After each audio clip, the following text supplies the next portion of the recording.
Hi, and thank you all for joining us today.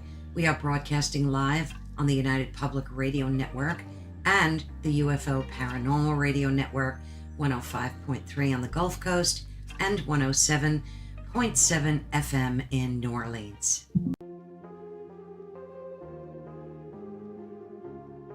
Hi, folks.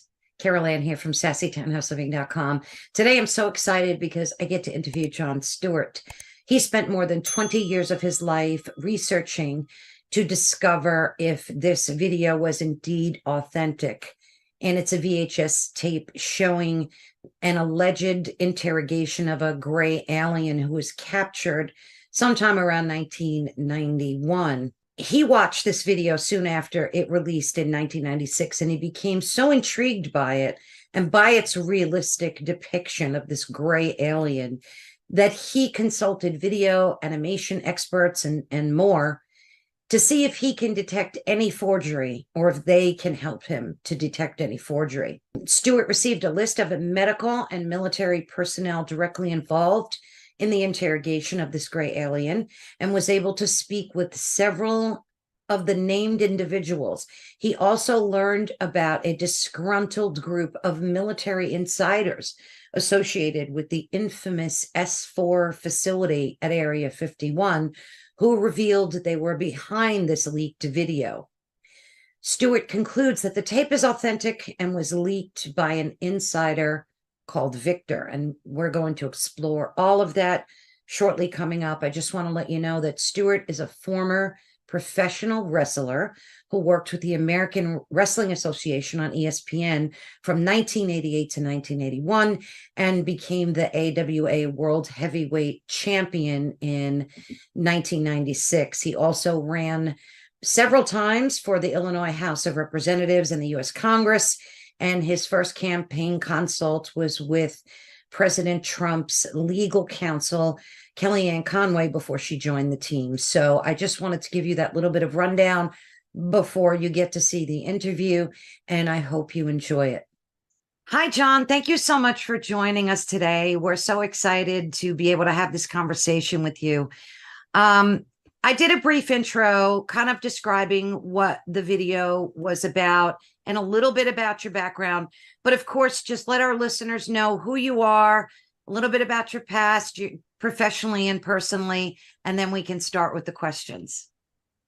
Sure. Hi, everybody. Thanks for having me. My name is Jon Stewart. I'm 56-year-old, semi-retired, newly grandfather. I've been married for 22 years with 3 wonderful children.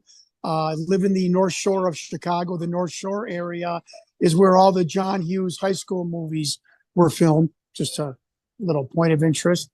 I was a high school, college, semi-pro football player, but it was in college my freshman year that I went from college football to becoming a professional wrestler on TV. I did that on and off all the way to 2012 and all through my college studies.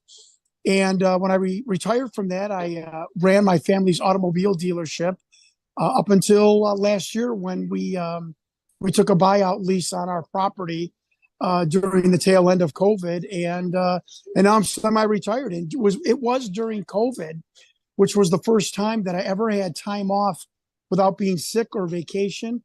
I'm a type A personality, workaholic, and I don't say that proudly. And then I was asked about this video that I had talked about since '97 by a Hollywood producer to see if there was some sort of any legs on it, and I mean legs, quote unquote, for a documentary.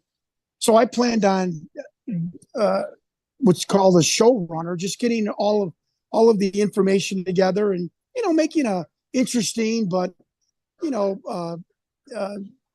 anticlimactic documentary, knowing that I was going to find out that it was a hoax and a fake, and finding the animatronic expert, or having the owner of the production company in '96 tell me that they faked it, they hoaxed it, that the whistleblower Victor, was an actor.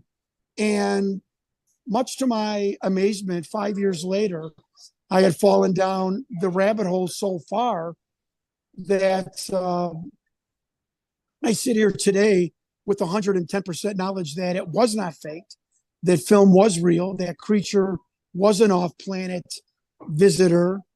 And I have, through a set of circumstances and occurrences in my personal life, obviously have touched the third rail with the Department of Defense and those in power in Washington, D.C. And I don't say that to be, melodramatic or, that this is the Da Vinci Code, although there's been movie elements and drama in this whole situation. Mm-hmm. But I do say that very candidly, that it is quite obvious to myself and many others that we have, our investigation team touched a third rail, as I said, in Washington, D.C., that this film is as explosive and controversial as we initially thought it was. That's pretty amazing stuff. So, of course, I'm going to show some clips so sure, folks can know what exactly we're talking about. And I'll provide the link to the original video that you shared with me from YouTube so they can get some really detailed background on it. But, and I know you've probably talked about this so many times, but other than this being introduced to you, what was the initial compulsion for you to, and I call it a compulsion because you've done so much work researching it. What did something just trigger inside of you that said, this is something legit and is worth looking into? What was the driving force for you? Well, I never brought this up, but you asked the most interesting question that's been asked to me in 3 months. God bless you for doing that. Thank and I will tell a story very quickly that I've never told anyone publicly. It was in that famous 36th floor condominium building that I was living and having this great life of a part-time wrestler and high-paced world of the automobile industry and whatnot, that I read this book, Behold the Pale Horse by William Cooper, mm-hmm. who claimed to be a naval intelligence officer. And this book was written in 1988. And it was talking about that the government could see your thoughts. And, if they wanted to hone in on any individual, they could see what you're reading and looking at. And I, although a conspiracy person and a person interested in paranormal, I am rolling my eyes left and right. Again, I've never told this story publicly ever.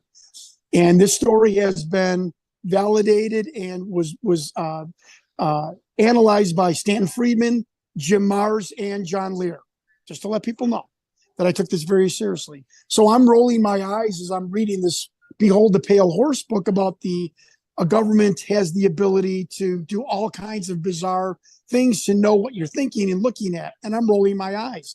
My pager goes off. This is in 1996. And it's a phone number for a nightclub in Chicago called Excalibur. Folks, this is on the souls of my children. This happened in the correct time chronologically that it did. I called the number and it was the general manager's private number of her office. This is 1:00 in the morning. She's like, I didn't page you. She's like, and no one has this number except the owner and my husband.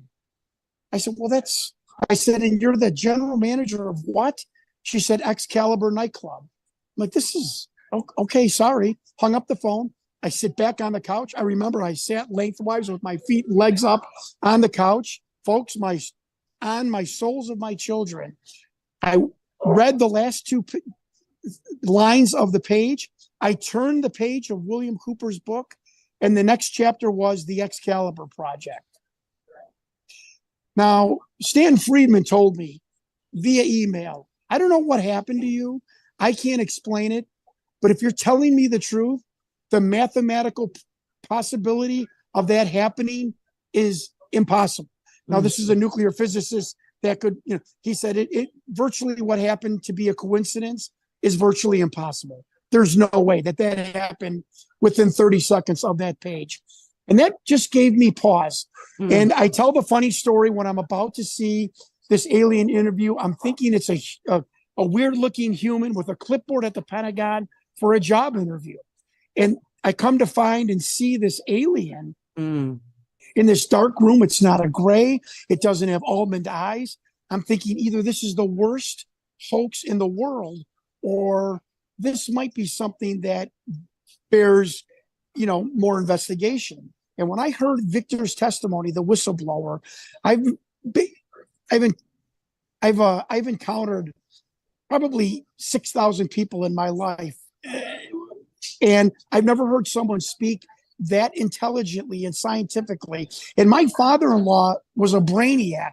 You know, was one of the people on the who was one of the inventors of the mouse and laptop from Philips 66. I mean, my father-in-law would never spoke this scientifically intelligently as the way Victor did. And that is what gave me pause. And in 99, I tell the story when I ran for Congress and I met John McCain. I asked him what the acronym on the bottom of this film, DNI, was.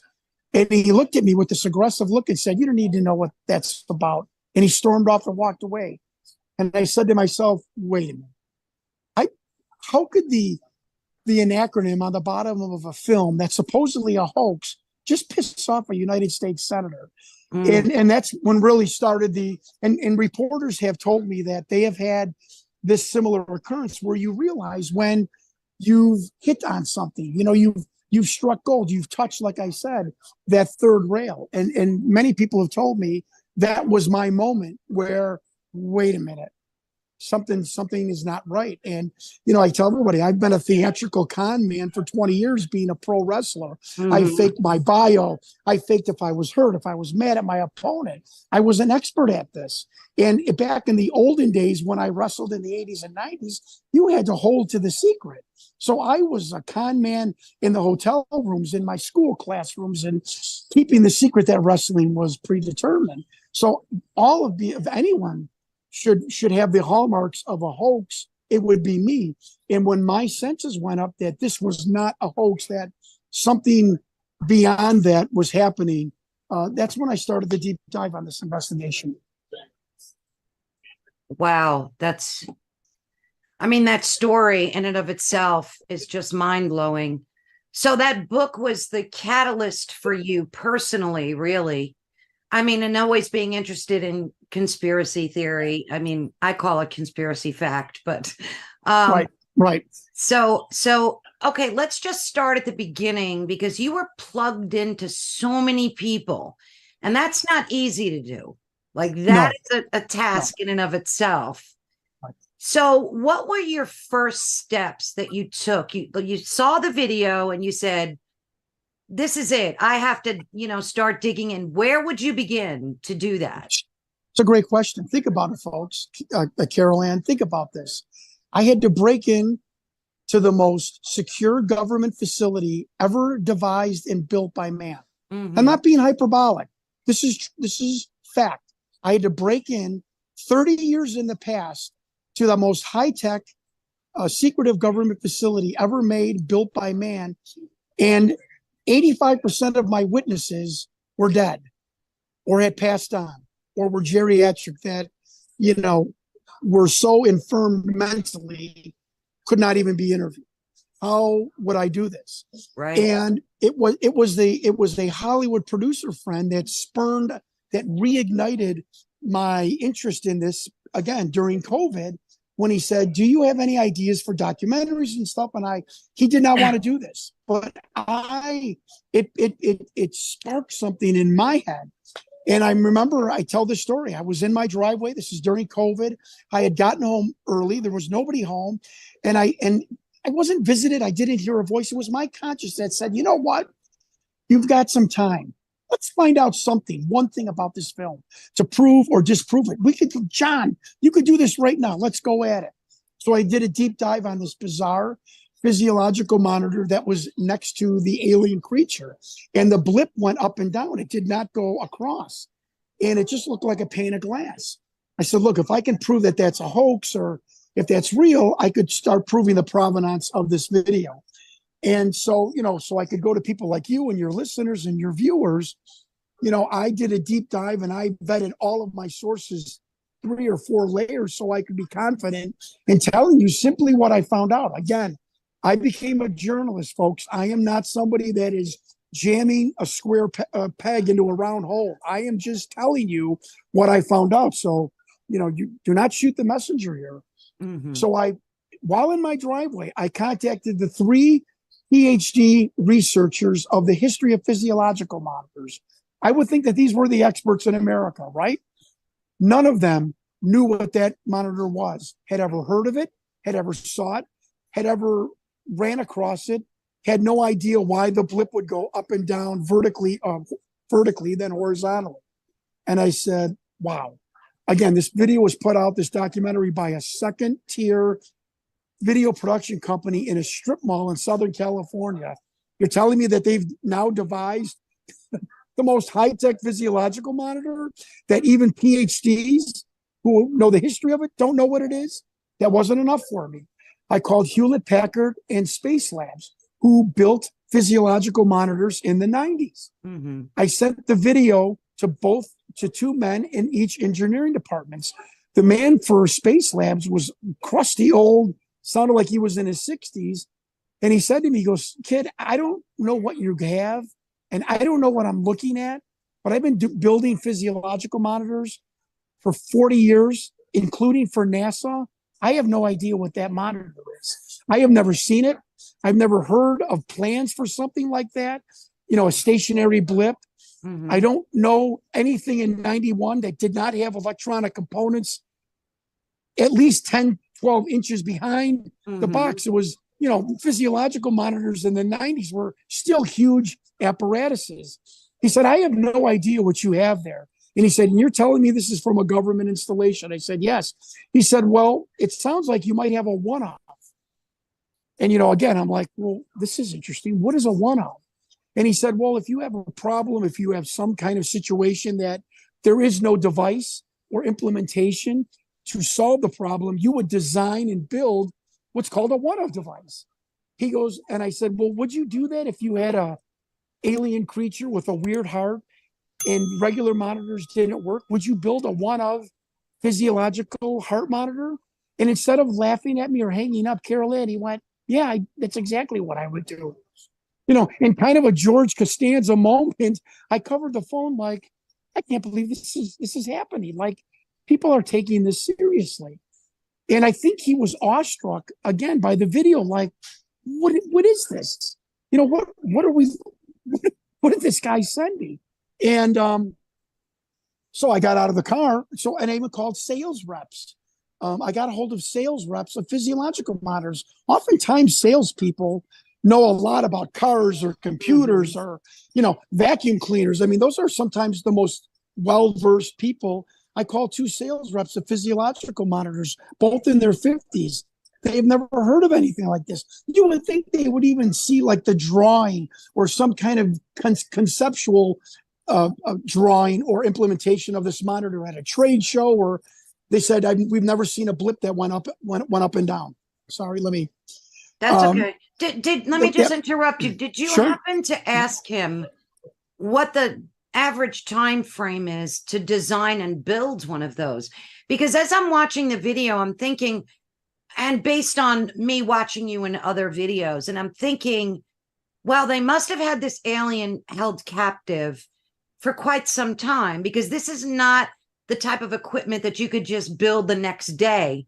It would take schematics and, an engineer to design Absolutely. This. So do you think they had this alien held hostage for months, and maybe that's why it was getting sick, as folks will see later in the, I'm trying to wrap my head around that piece of it. From what Victor said and from what our whistleblowers told us, this alien did come to this facility in 1989. However, I'm trying to be very politically correct here. At least 3 whistleblowers have told us that this is the first bombshell. This is what this is called officially. First of all, it's called the Alien Retention and Interrogation Program. Okay, that is total military. It is run by the DIA, and the DIA was set up by Senator Goldwater in the 60s because senators were getting frustrated with the CIA, and other intelligence agencies for the lack of transparency of many military secrets and military programs that the senators felt they were being left out of programs like this. Mm-hmm. So the Air Force in the 60s, and I'm not getting off track here, but this is really interesting. The Air Force in the early 60s, Carol Ann, I'm telling you verbatim, put the whole alien phenomenon program up for auction almost in Washington, D.C. Like, who wants to take this off our hands? And the DIA said, we'll take it. We'll take over. And we have been told that this interrogation and retention program has been happening since the first live creature was taken from the Corona crash in 1947. Mm-hmm. And that creature's designation was EB number 1, extraterrestrial biological entity number 1. And so the genesis of this interrogation program started in 1947 out at Los Alamos. And we were also told that this monitor may not, when a whistleblower tells you he's not sure, that interests me. Because when people tell you, oh, I know, whether that be a contractor working on your house or your best friend, be wary of that. Embrace people that tell you, I'm not really sure. I don't know. Those are the truth tellers. And one of our whistleblowers told us that he felt because of tangential or of stories that he has heard, that this might not even have been a heart monitor, that these EBINs give off some sort of electrical buzz. That is my terminology. Mm-hmm. Some sort of electrical buzz that can be monitored by a device. And he thinks, although he is in contradictory to our 2 other whistleblowers, but he thinks that monitor was there to pick up the physiological emanations or buzz of this creature. So very interesting. And I want to tell people, that is the only thing of this investigation that I can say we have not had definitive information of exactly what that monitor was. But Jaime Maussan, a journalist in Mexico, took that video to 13 thoracic and cardiologists and surgeons in Mexico. 13, not one. All 13 said that monitor was clearly showing a cardiac arrhythmia distress. And 3 of the surgeons said that the creature's cough and distress was in perfect alignment, quote unquote, of the blip going up and down. But you can't see that it's erratic. If your eyes are following it like the second or third time, you can kind of tell when its rhythm is being disrupted. Correct. So again, Carol Ann, which we will see as we speak further, no one is telling us we're crazy. No one is telling us this is a hoax. This is this is something created by a Hollywood producer. It is one expert and whistleblower after another telling us, and up until today, that what you're looking at is real, meaning it is a film of an off-planet being.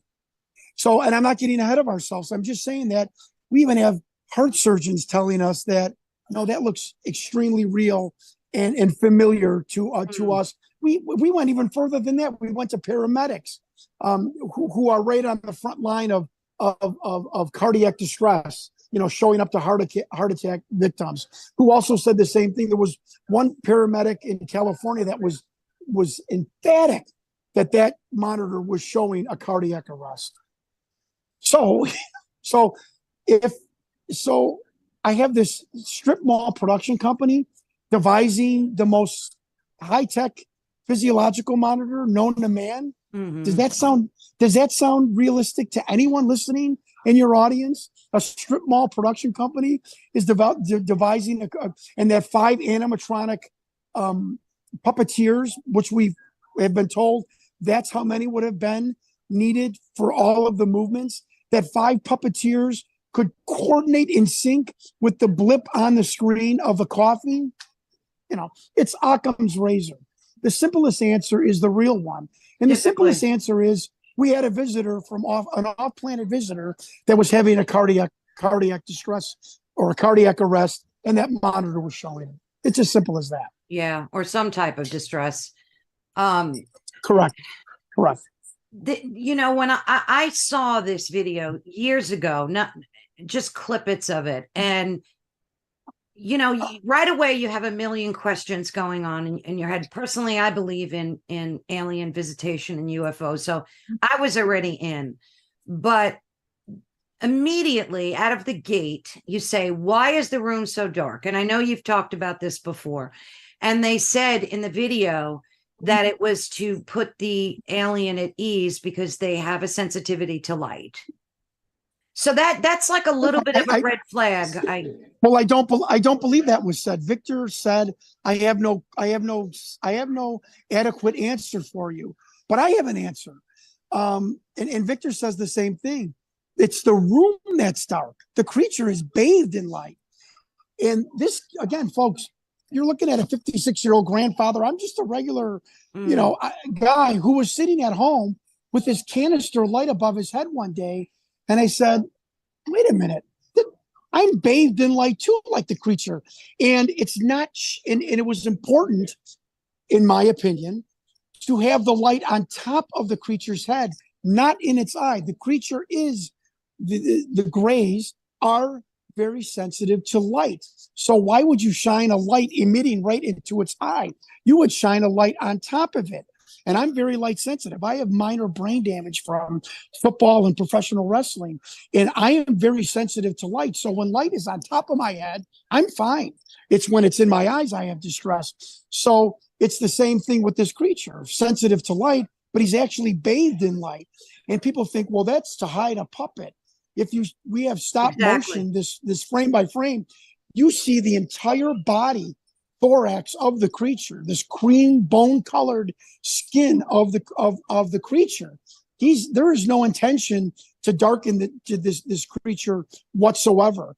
And if you are filming a creature and there's nothing else you need to film but that creature, cinematography wise, an Air Force cameraman, which is who shot this, would have been taught to focus on the subject, right?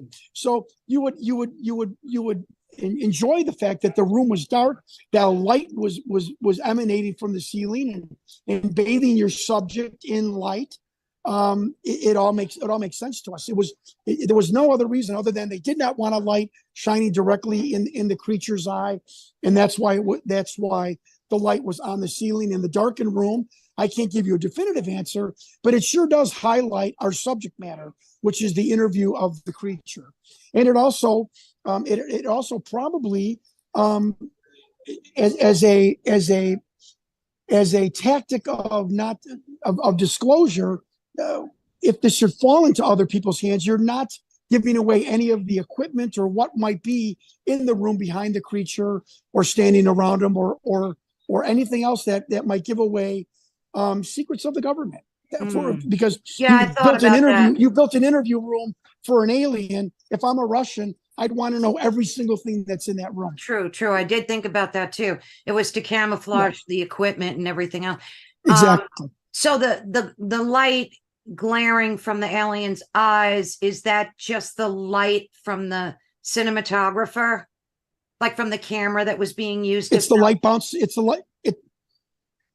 the light bouncing off the ceiling, off the window. There was a glass window partition with a ringed seating area, like a surgery gallery for this creature. And that's who we found out who was sitting in the ringed seating area. That was the biggest bombshell of them all. But yes, it was the light reflecting off the glass that was reflecting back into the creature's eyes. And we've even gotten the biological makeup of Eben type of their, it's a film coating that goes over their eyes. They actually have pupils and retinas, but you don't see that because there is a black film coating over their eyes.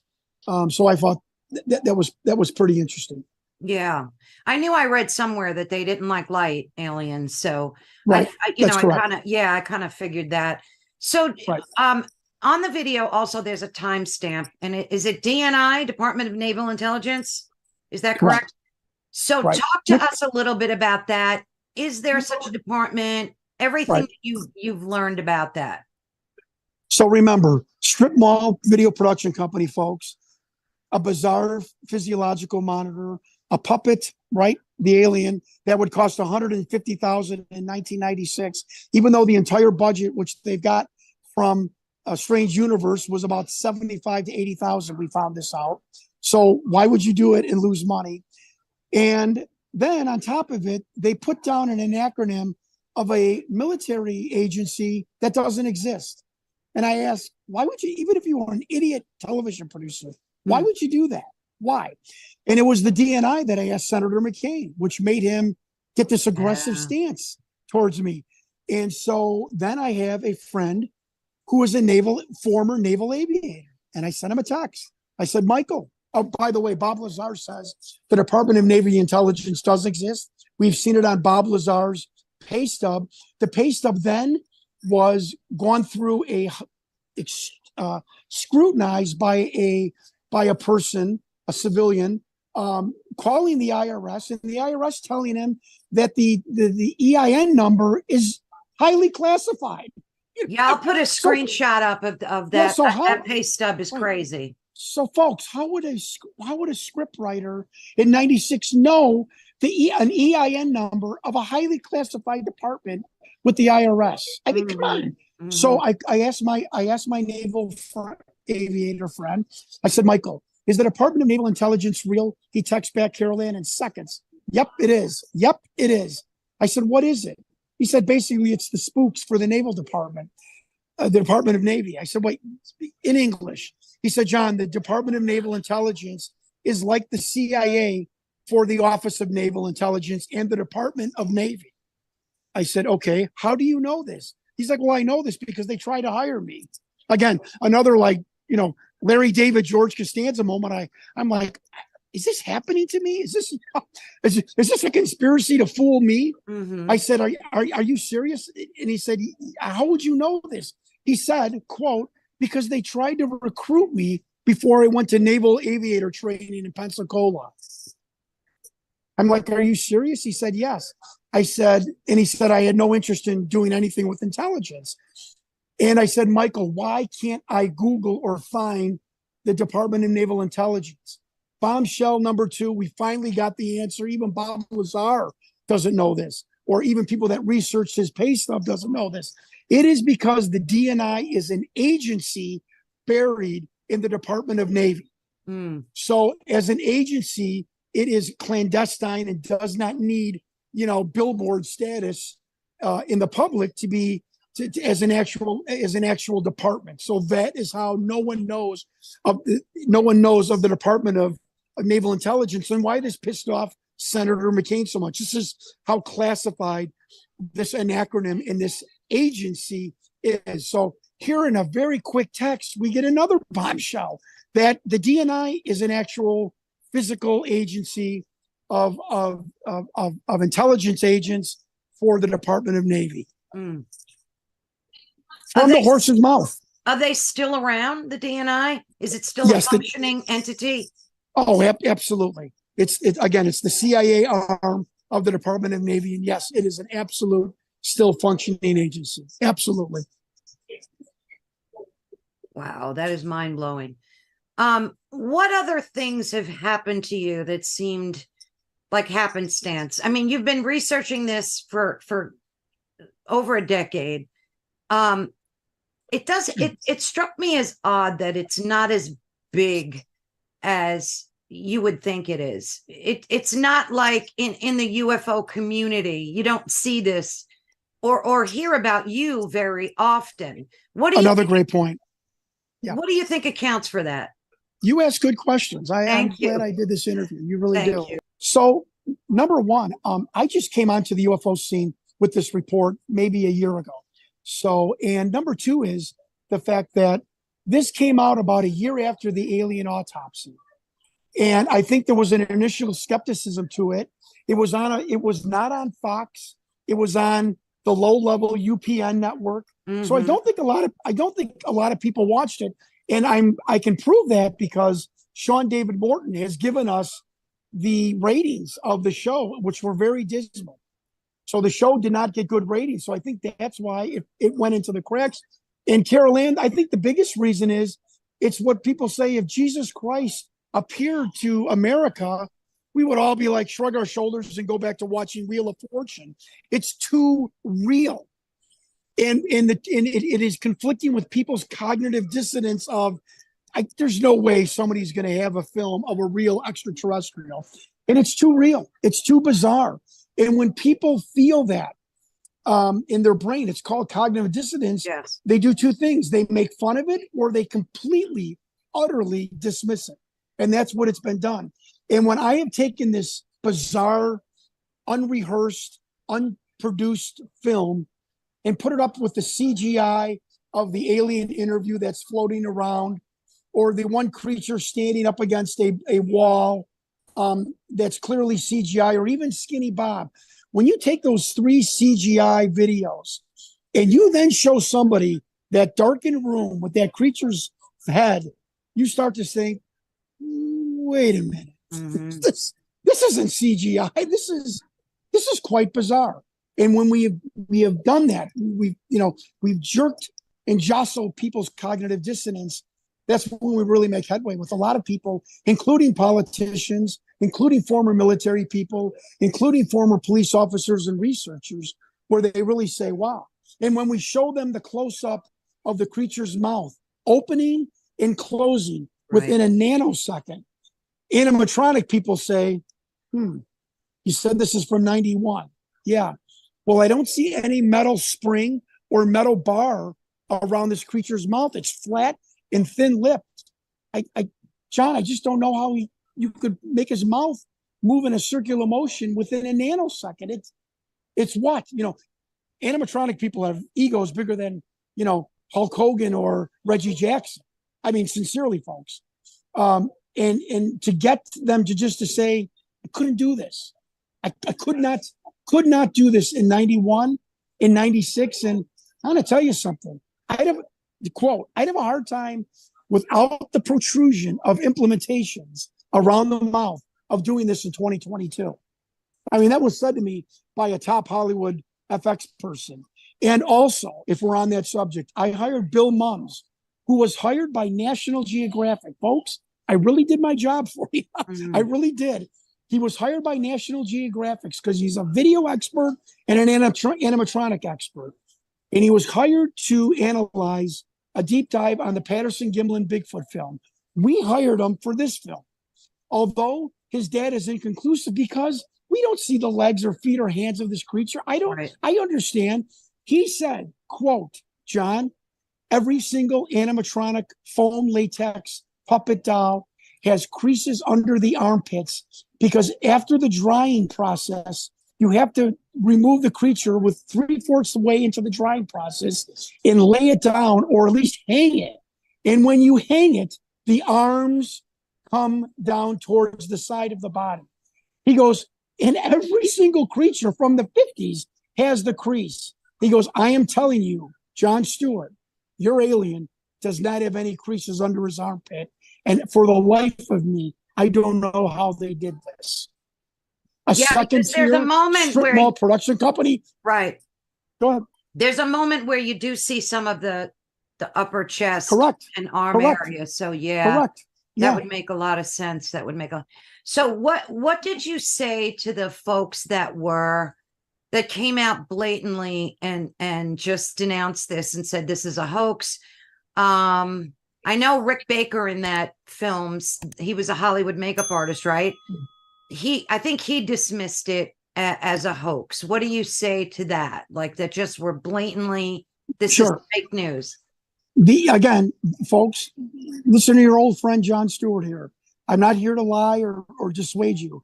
The egos on these people are bigger than Hulk Hogan and Reggie Jackson. When they're looking at a third generation, the creature is so far away in the regular video that no one thought, except this person in England and then Jaime Maussan in Mexico, who begged me to enlarge the face, the mouth. No one ever did that for these special effects people. When I enlarged the mouth and showed it opening and closing instantaneously with no bracket or spring around the mouth, these special effects people fell off their chair and told me, again, as I just said, I don't think we could do this in 2023. Also, the eye socket is circular in one frame.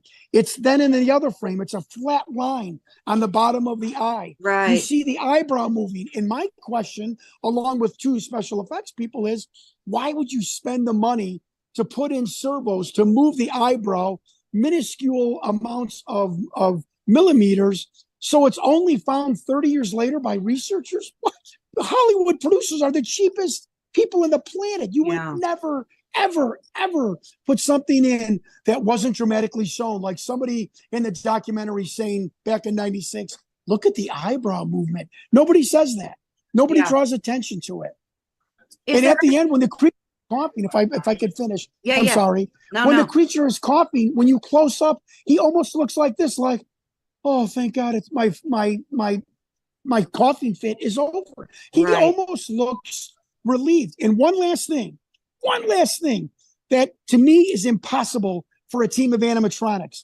As the military aide in the background, because we only see his shadow. Mm-hmm. Now, this gentleman in England caught this.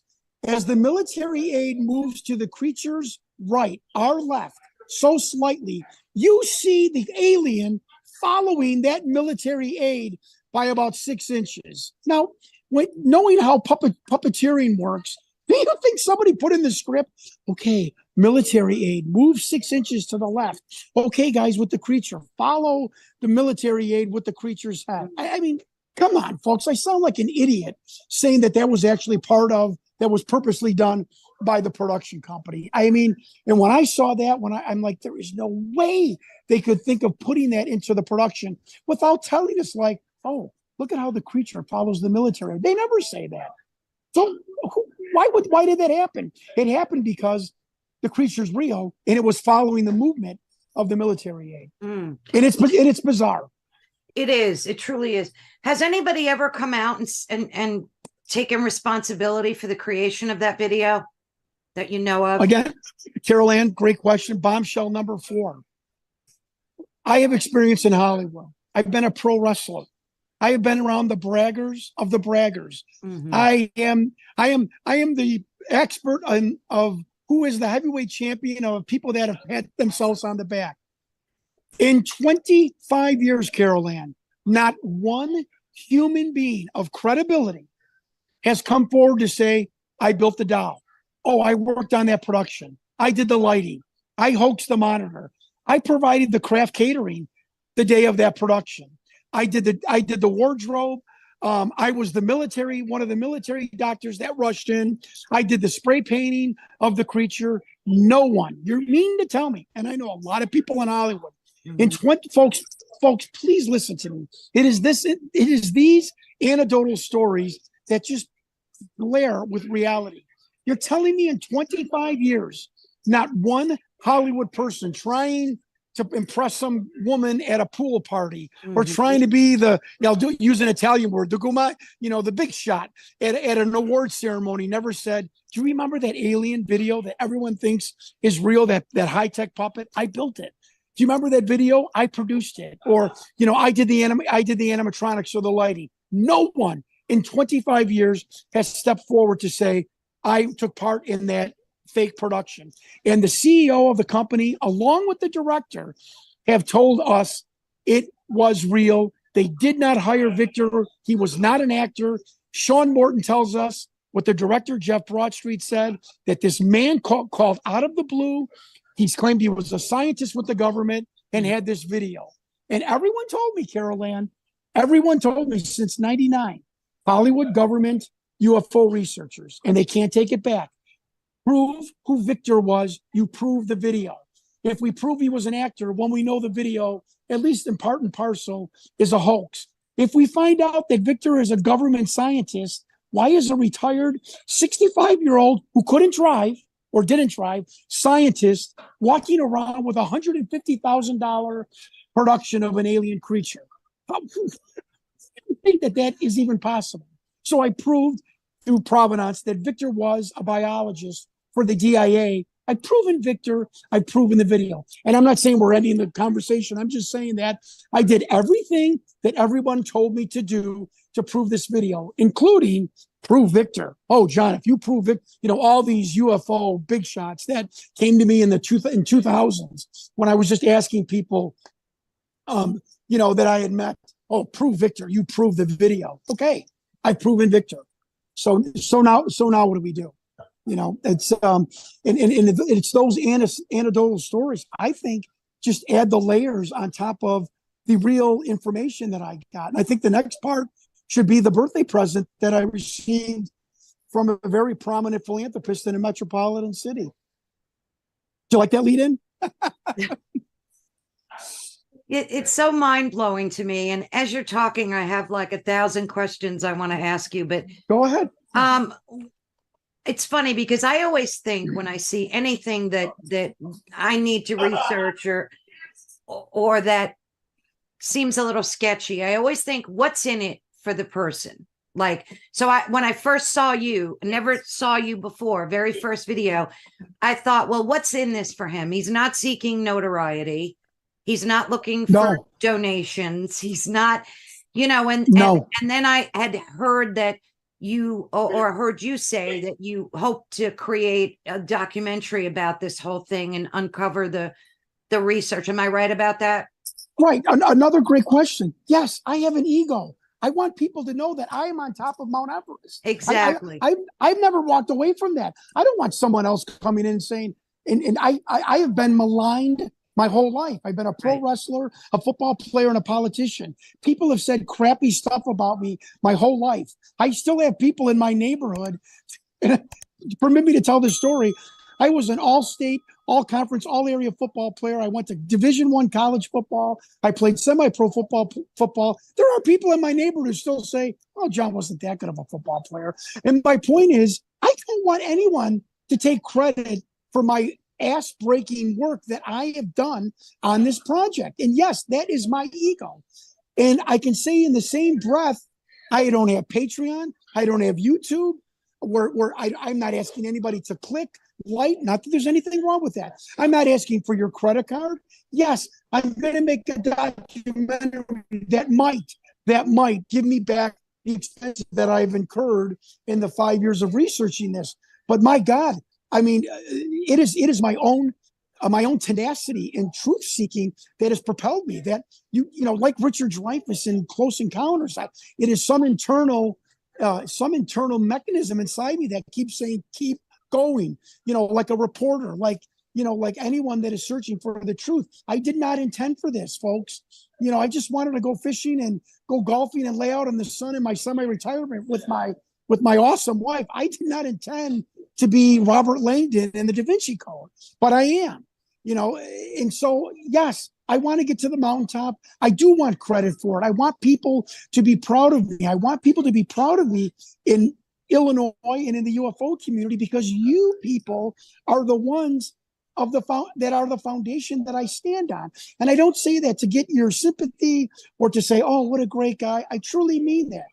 The people of the UFO community in the past 5 years that have come to me, emailed me, written me, called me, stopped by my family business to say, keep going. You're doing a great job. We stand behind you, no matter what you find. I appreciate that. So we are all part of this.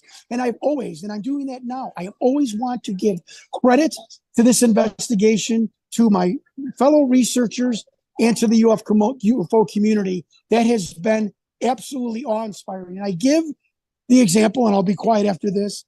I'm like the movie Rudy. I'm Rudy Rudiger. First, people laughed at me. Then they slowly started to believe in me. And then the UFO community surrounded me and put me into the game, so to speak. And it's a beautiful story. My life, Carol Ann, I'm the happiest I've ever been in my life.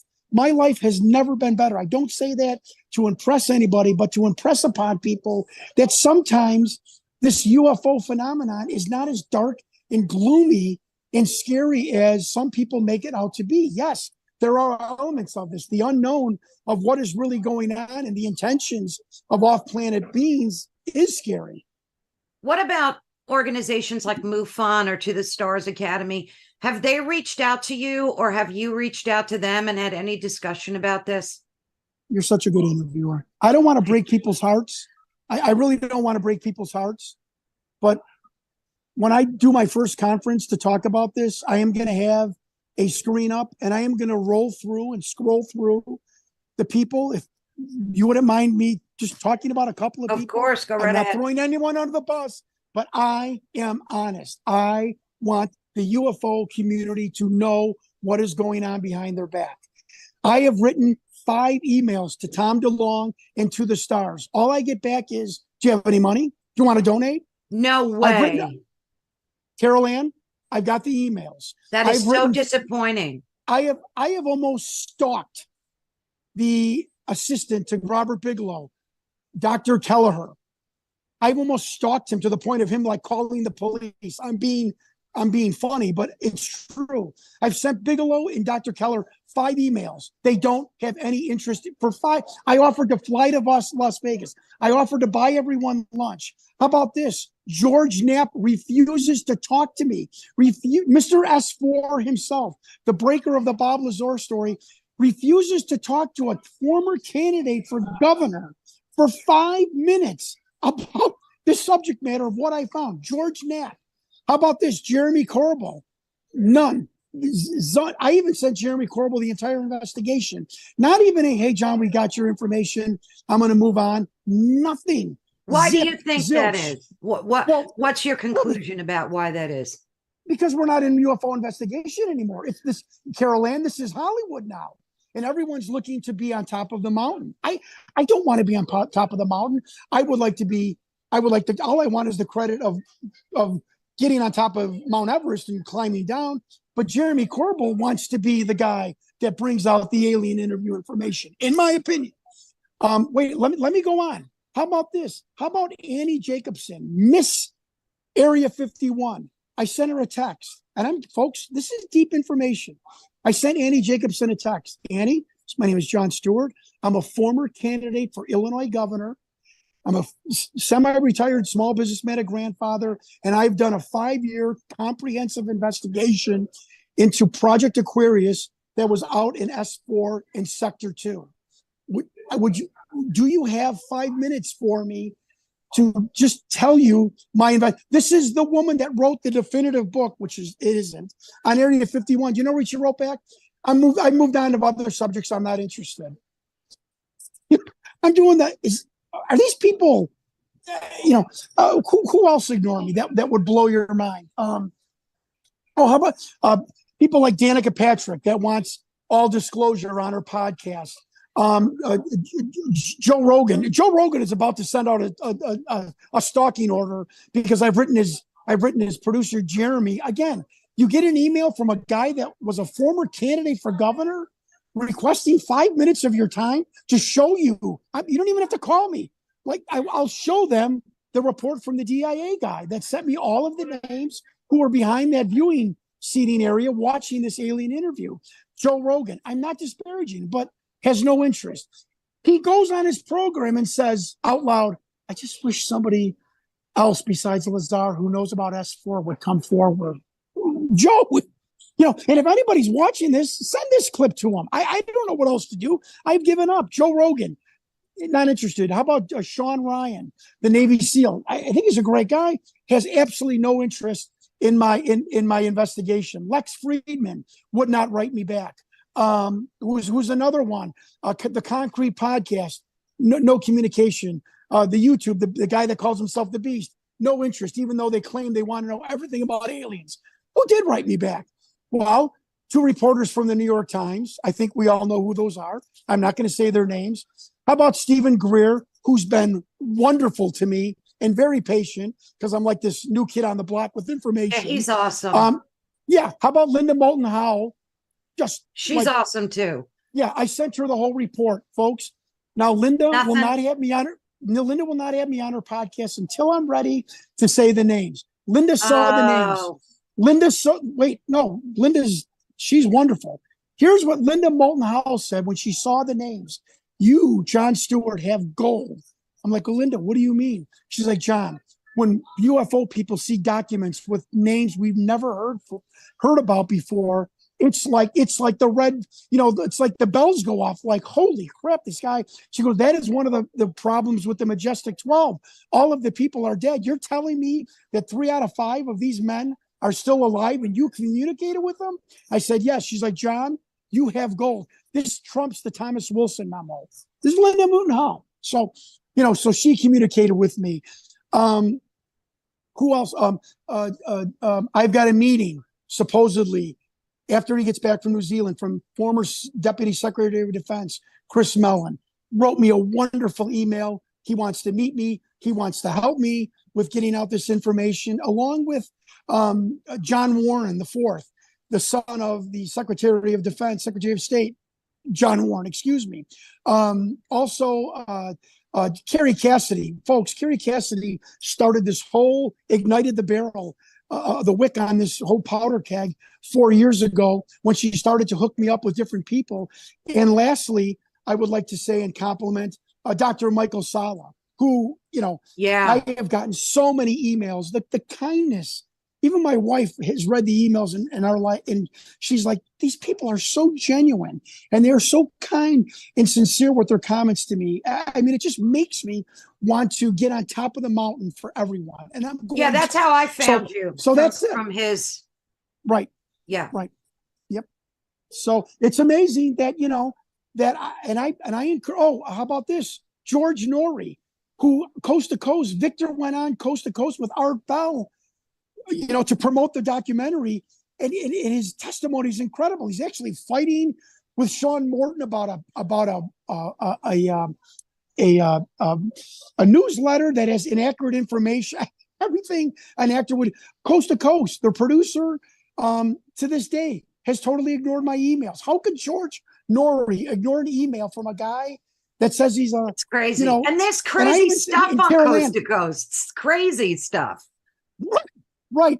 Carol Ann, I want you and your viewers to know, not only do I say, and I don't say it brag, I'm a former candidate for Congress or for Illinois governor. I send them the Chicago Tribune article from the internet with video that says former pro wrestler and Kellyanne Conway client runs for governor.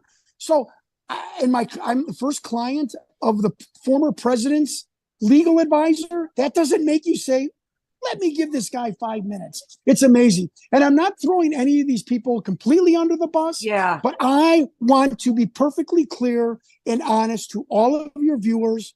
You folks, you need to understand this. You need to understand that this is not just about bringing information together. You have to weed through the media bias and the complete, I'm sorry, ignorance of some people in the UFO community. And I defy George Knapp to look me in the face and say, give me any kind of an answer why he didn't give me 5 minutes, even to say, oh, that video, John, I'm not going to meet with you, but here's blah, blah, blah, what I found out about it years ago. It's totally fake. Here's who did it. Here's who Victor was. Nothing. They've ghosted me like the military people that have ghosted me once they find out what my information is. So that's very disheartening. And again, I'm not maligning anyone. I am simply telling the truth.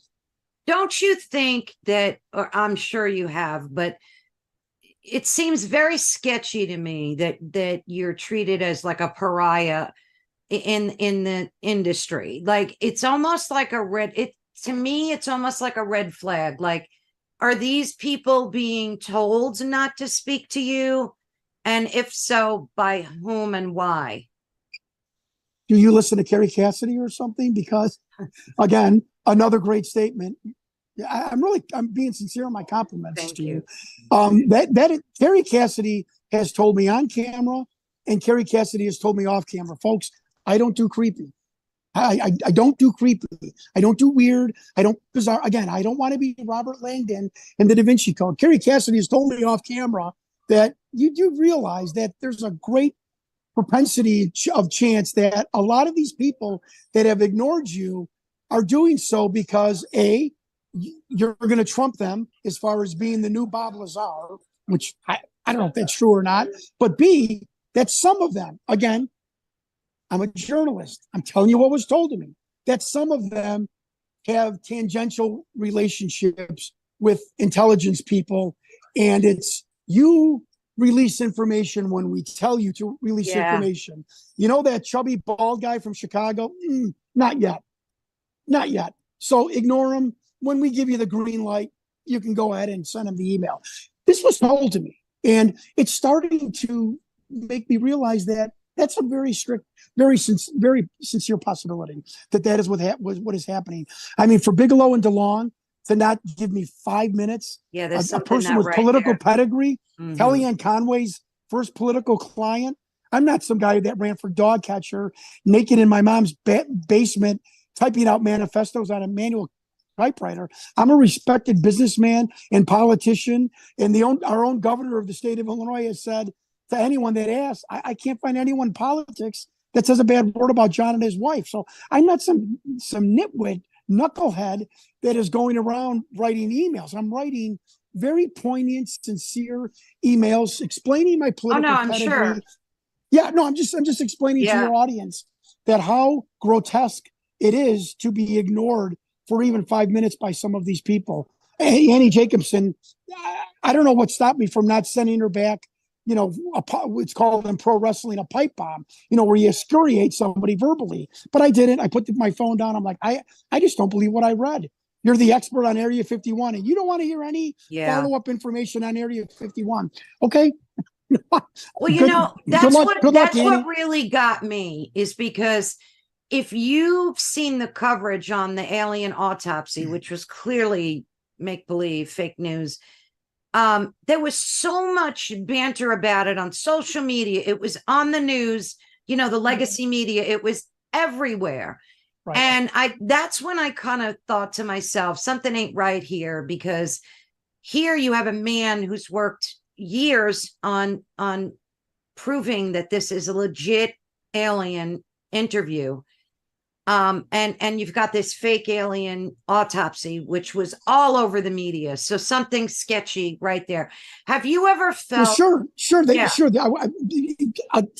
The questions you are bringing up and the statements you're making are unbelievable. I have been told by all three of my intelligence whistleblowers, the government does stuff so purposely they can say, look how fake it is. It's a hoax. The whole alien thing is a hoax. It's called the straw man. And I've heard that the government does and likes to do this just so they can knock it down months or weeks or years later. These so false flags that they keep propagating. Correct. Absolutely.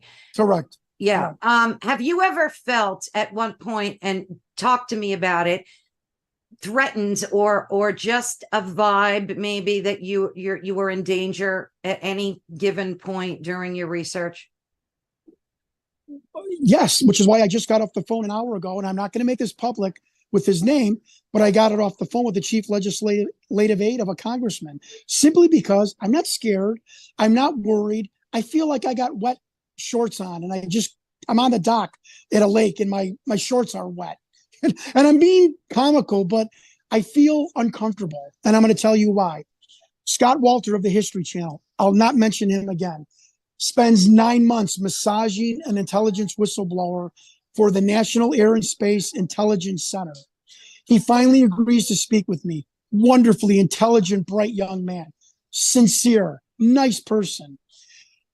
He agrees, if his commanding officer lets him, to go on camera of our documentary in silhouette and in voice alter. I send him the questions that I'm going to ask him. Mm-hmm. They are explosive. He ghosts me for 3 months. Here we go again. I am begging him via text and Scott Walter. This isn't right. I've been nothing but a gentleman. We've had a great relationship, just like the vice admiral who was witness that interview that ghosted me when I emailed him the report. I said, I at least demand to know if he is okay, if he is in trouble, and if I'm in trouble. Carol Ann, he sent me a text about 2 hours later. You could tell was written by a higher up in the DOD. This is my opinion. And it said, I have been informed by someone higher than my commanding officer. So I would assume it was the director of the NASIC or the Pentagon, that I am to have a cease and desist contact order from you. That scared the hell out of me. I am no longer to communicate with you. I am requesting that you destroy, do not share, copy, or cut and paste this text message. And you are to have no more communication with me. You are on a watch list for your FOIA requests, the nature of your FOIA requests, the questions you have submitted me, and your overseas emails. One of my researchers was in England. Period. And beneath that, I couldn't have made this up, was this bizarre, my interpretation, bizarre Department of Defense governmental coding, like you would see like a disclaimer on the bottom of a corporate email. All of these numbers and do not share and DD7521-3, which correlates to legislation, blah, blah. I'm like, well, I knew he was who he was, but to have that in his text message meant that this came like, okay, you're able to contact the fat, chubby researcher in Chicago. Here's what you're going to say, and you ain't talking to this guy anymore. So I told my congressman's legislative aide an hour ago, I'm on a watch list. This is what America is. Some guy asked some questions, and instead of a damn general in the Pentagon saying, John, can you just squash this for us? Can you hang loose? You know, you're sincere. You seem like a nice guy. You know, can you just, no, put me on a watch list. That pissed me off.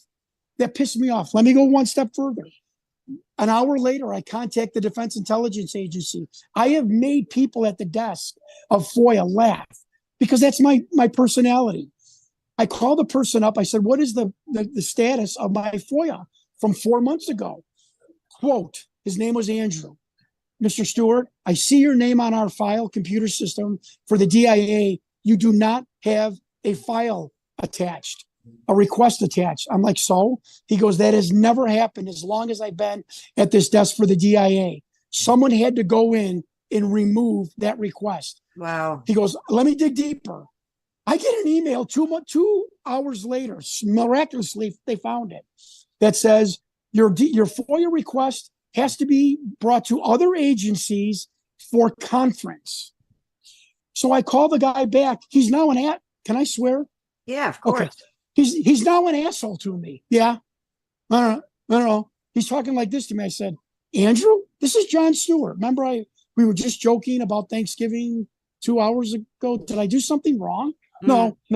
Meaning like someone shoot his ass out for telling me, why would you tell this guy that his file was removed? You know? And so again, folks, if this is all fake, this is a puppet. Why is Senator McCain get pissed off at me? Why are people that were in that video viewing it ghost me? Why am I on a watch list? So says the agent of this intelligence agency. And why am I the only person, according to them, in the history of the DIA that has his name on the computer with no file attached to it? Why is all this happening? Why? Because it's fake? You know, why aren't people just telling me, kid, you're nuts? It's a puppet. Go on with your life. No one, and I've been told by my military intelligence whistleblowers that a military person will never dig their hole any deeper by denying something. They will outright just ignore you. And that is exactly what has happened and is happening. And I simply just want to put this investigation on a timestamp, on a log. Like I'm sure I'm now on a log with a congressman's office that I called, that I told them about this report, which makes me feel a little bit better because Kerry Cassidy and Linda Howe have told me you hide in public, which is what I'm trying to do. I'm not scared. I'm not afraid for my life. But again, I've got the wet shorts on, and I'm sitting on top of a dock, and I feel very uncomfortable. And I don't mind sharing that with you. I don't know. I think if you had more of a social media presence, you would definitely get more attention to your, that seems to be the thing to do is just of course. You got. And we're going to plan on doing that. Yeah, we're going to plan on doing that. And again, Carolyn, maybe it was my own obsessiveness about being able to tell people I'm not on social media. I'm not asking you to like and subscribe. I'm not on Patreon. Not there's anything wrong with those. But so, yes, I think you're right. It's time that I start to have some sort of Twitter presence and start plugging out this little bits of information that we get, little bits, but this information as we get it. Let me ask you a question. Is that video under any type of copyright, or is it free? Is it just free to share? Like, have you ever gotten any warnings about sharing it from anybody? Maybe the original people that put that video out there on YouTube? Like, what's the deal with that? Folks, I swear to God, I did not have a conversation with Carol Ann and given her questions.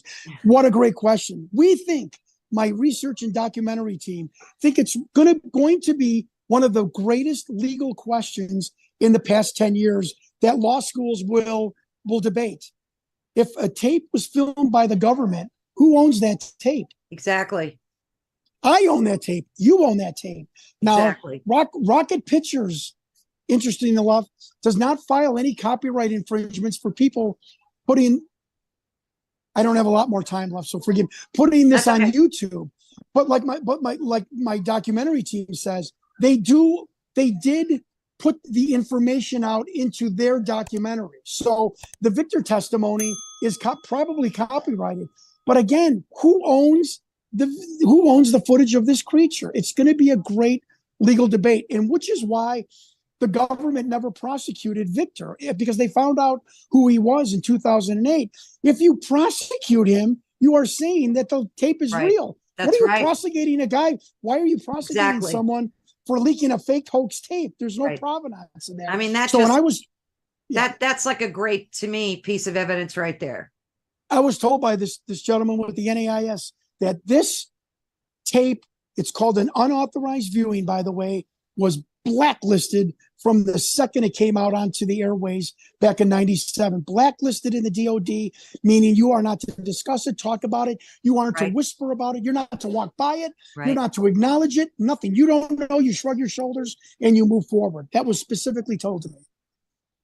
Well, John, I hope I can get to talk to you again soon, because I still have so many questions. I know you're on a tight timeline. Yeah. I greatly appreciate your time, but I will be in touch with you. And thank you so much. You blew my mind again. And because every time I watch you somewhere, I'm always so intrigued. And I will definitely reach out to you again to talk some, like I said, I have so many questions that I hope we can do this again soon. Yeah, I'd love to come and follow up with you and your audience. And sincerely, thank you for having me. I'm always so appreciative when people want to hear the story, and you ask great questions. And I mean that. I really appreciate that, because I do a lot of these, and you ask great, poignant questions, and I thank you for that. And thank you to your audience. You're the real deal to me. So, okay, thank you. All right, I'll talk to you soon. Okay, Carolyn, thank you. Bye-bye.